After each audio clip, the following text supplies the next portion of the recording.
Halo sahabat belajar Les Privat Nukleus, tetap bersama Bang Indra.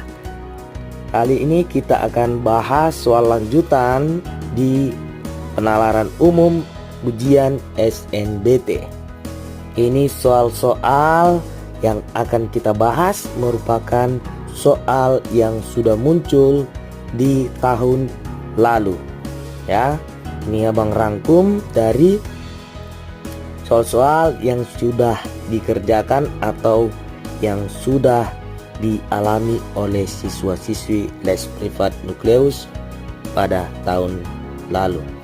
Oke, mari kita lihat bentuk-bentuk soalnya. Jadi untuk bentuk-bentuk soal yang begini, ini ada pernyataan dari sebuah teks atau informasi. Dia ditanyakan apakah pernyataan tersebut pasti benar atau mungkin benar atau pasti salah atau mungkin salah.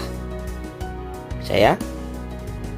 Jadi adik-adik, untuk soal yang begini buatlah sketsa terlebih dahulu untuk memudahkanmu menganalisisnya dan mengecek pilihan atau opsi jawaban sesuai enggak dengan yang diminta di soalnya.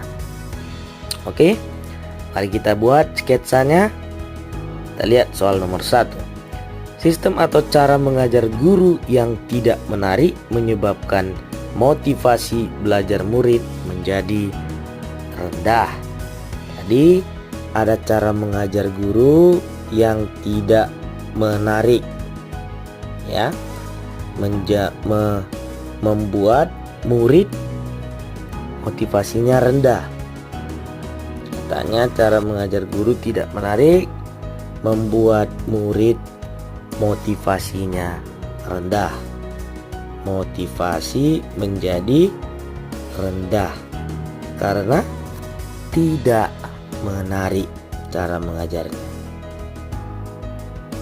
Oke, kita lanjutkan untuk ke kalimat yang kedua. Model pembelajaran yang bervariasi dapat membuat cara mengajar guru menjadi menarik. Berarti kebalikannya. Kalau dia bervariasi, maka jadi menarik. Gitu ya. Nah, supaya menarik gimana tadi? Harus dibuat model pembelajaran yang bervariasi. Model bervariasi. Kalau modelnya bervariasi, apalagi yang terjadi? Lanjut. Jika model pembelajaran bervariasi diterapkan, murid-murid akan lebih aktif dalam pembelajaran. Kalau model variasi diterapkan, murid akan aktif. Ya. Setelah murid aktif, apalagi yang terjadi? Murid yang aktif dalam pembelajaran adalah murid yang motivasi belajarnya tinggi. Nah, ciri-ciri motivasi belajar tinggi katanya adalah aktif. Nanti di sini bisa Bang buat motivasinya akan tinggi, atau ciri-cirinya jika dia aktif motivasinya berarti tinggi. Oke. Berdasarkan informasi tersebut, manakah pernyataan berikut yang pasti benar? Gitu. Mari kita cek satu persatu.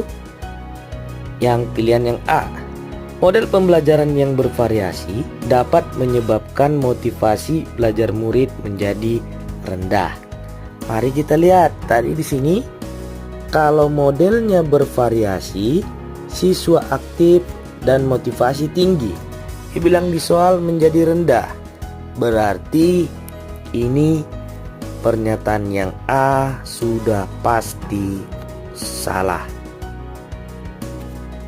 Ya, kebalikannya ya. Kalau dia bervariasi, motivasi belajar muridnya akan tinggi. Dari ya sketsa sebelah kiri kita lihat dari sketsa yang ini. Lanjut untuk yang B. Murid-murid yang aktif dalam pembelajaran adalah murid-murid yang tidak menyukai model pembelajaran yang bervariasi. Gitu. Tadi kalau muridnya aktif berarti dia menyukai model model bervariasi ya. Kan gitu. Nah, murid-murid yang aktif akan menyukai model bervariasi. Dia bilang di sini murid-murid yang aktif dalam pembelajaran tidak menyukai katanya. Berarti di sini ya pasti salah. Ya. Nah, lanjut yang C. Model pembelajaran yang bervariasi menyebabkan motivasi belajar murid menjadi tinggi. Ya, kita lihat lagi sketsanya. Model bervariasi diterapkan, siswa aktif, motivasi belajar tinggi. Ya, maka untuk yang C ini pasti benar.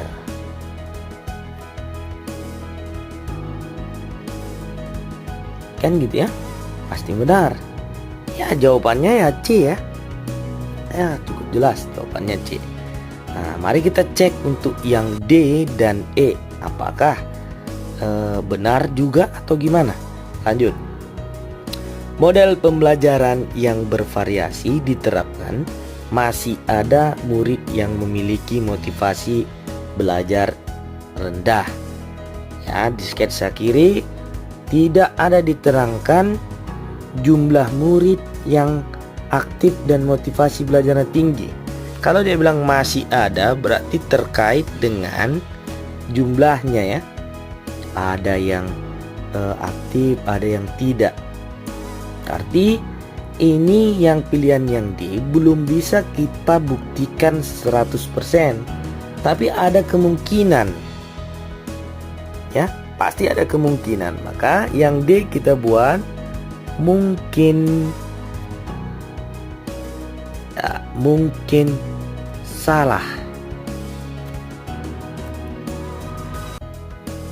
Gitu ya. Nah, ada kemungkinan lah karena masih ada dibilang murid yang memiliki belajar rendah, dan di teks tidak ada diberikan jumlah murid atau semua murid kah yang aktif atau gimana gitu. Makanya ada kemungkinan, jadi abang buat mungkin salah. Yang E, peningkatan motivasi belajar murid terjadi karena murid-murid lebih aktif dalam pembelajaran. Ya, peningkatan motivasinya bukan karena mereka aktif, tapi karena modelnya tadi yang dibuat bervariasi. Ya.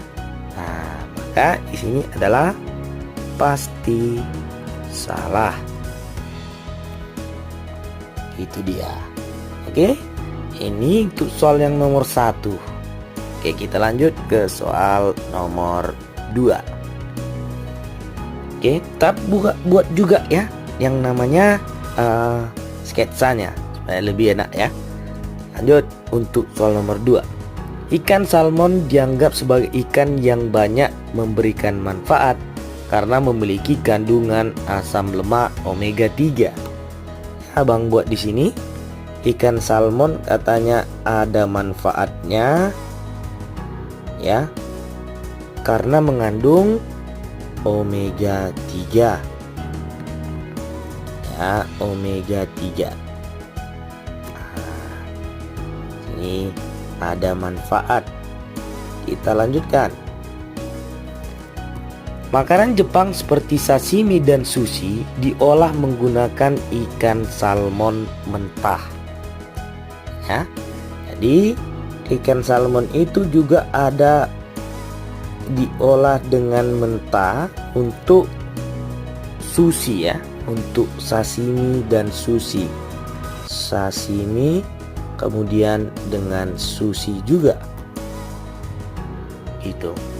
Ada beberapa hal yang perlu diperhatikan, yakni beberapa ikan salmon dapat mengandung kadar merkuri, terutama salmon king atau cinok yang lebih besar. Merkuri yang ada pada ikan mentah tersebut memiliki efek buruk bagi kesehatan tubuh. Ya, karena dapat menyebabkan kerusakan pada sistem saraf. Berarti kita buat sketsanya lanjutan. Di sini kalau dia mentah diolah menjadi sashimi dan sushi, maka ada kandungan merkuri. karena mentah, ada kandungan merkurinya. Apa penyebab kandungan merkuri bagi manusia? Ya, membahayakan ya. Bahaya untuk kesehatan tubuh. Karena bisa menyebabkan kerusakan sistem saraf dan perkembangan bayi. Berbahaya bagi tubuh. Ini dia sketsa lanjutannya. Nah, kita lihat lagi. Berdasarkan informasi tersebut, manakah pernyataan berikut pasti salah? Berarti diminta yang pasti salah. Oke, dari sketsa inilah kita ngecek pilihan yang A, B, C, D, E benar atau salah. Mungkin benar atau mungkin salah.